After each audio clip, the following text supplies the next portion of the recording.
বন্ধুগণ, বেলা শেষ, দিনও শেষ, ওই সূর্য ডুবে গেছে।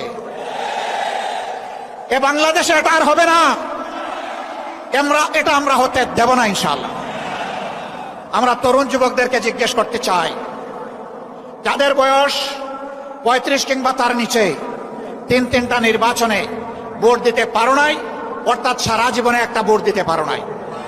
আগামীতে তোমাদের ভোট নিয়ে কেউ ছিনিমিনি খেলুক, কেউ চুরি করুক, কেউ তোমাদের ভোট হাইজ্যাক করুক, তোমরা কি তা বরদাস্ত করবে? আমরা তোমাদেরকে কথা দিচ্ছি, তোমাদের ভোটের পাহারাদারি করার জন্য আমরাও যুবক হয়ে সেদিন তোমাদের সাথে একইভাবে লড়বো ইনশাআল্লাহ। এখন থেকে আমরা সারা দেশে জনগণের ব্যাপক ভালোবাসা দেখতে পাচ্ছি।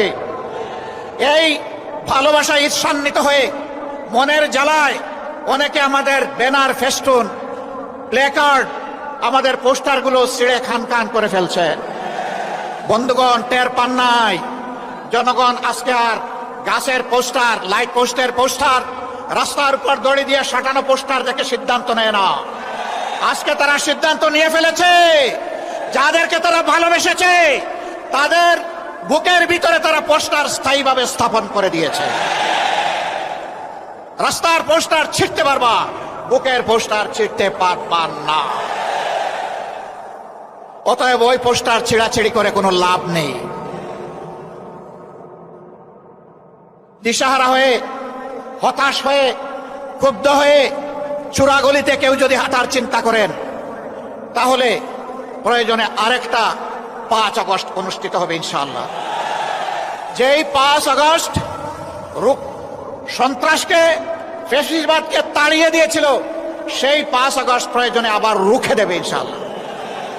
সম্মানিত ভাইয়েরা, এখন থেকে ছাত্র জনতার, শ্রমিক জনতার, ব্যবসায়ী জনতার, আপামার জনতার, শিশু থেকে বৃদ্ধ সমস্ত মানবতার ঐক্য আমাদেরকে গড়ে তুলতে হবে ইনশাআল্লাহ।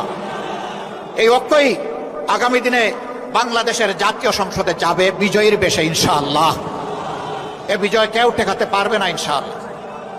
কারণ আমরা আছি মজলুমের পক্ষে, আমরা আছি অপশাসনের বিরুদ্ধে, আমরা আছি বৈষম্যের বিরুদ্ধে, আমরা আছি ন্যায়ের পক্ষে, আমরা আছি আল্লাহর দেওয়া কোরআনের বিধানের পক্ষে। এ বিজয় আমাদের হবে ইনশাআল্লাহ। সম্মানিত ভাইয়েরা, কেউ কেউ জাতির মধ্যে হিংসা সৃষ্টি করে জাতিকে বিভিন্নভাবে বিভক্ত করতে চান। চিংড়ি মাছের মতো কেউ কেউ পিছনে দৌড়াতে চান।